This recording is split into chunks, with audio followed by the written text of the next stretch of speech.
June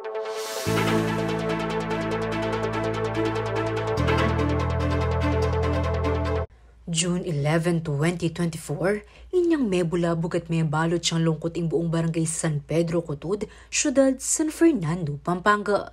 Kaya rin na itinimilyaring pamamaril kay pamuntok lang ng karelang baryo ay Kapitan Matt Ryan de la Cruz o mas kilalang Kap Gazin at inkayang driver ay Henry Aquino.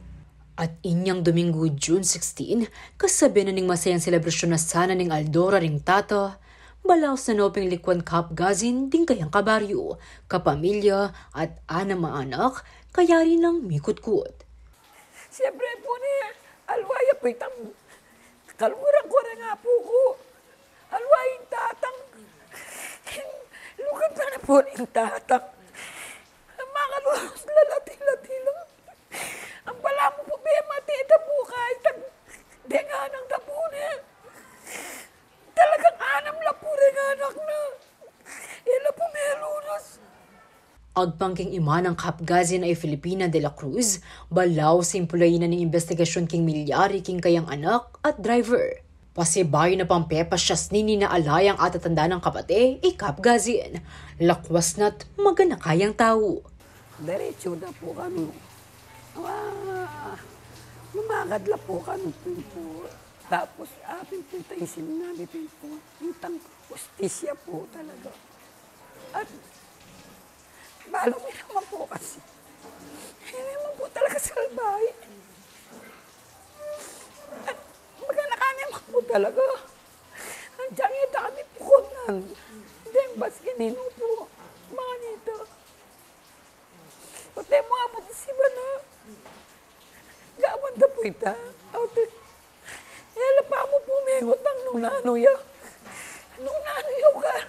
Nung nanuya ka. Kahit pagkatawin po yung anak ko. Sinayang na po makalunsyo. Makalunsyo po talaga. Salamat naman ng ima ng Kap Gazin karing adwang midudwang simpatsya at suporta king karelang pamilya. Dahil po salamat kay lugod yung kayong anak ko. Kaya suporta yung po kayong anak ko. Galing po kayong mahabor niya po. Sinuportan niya po.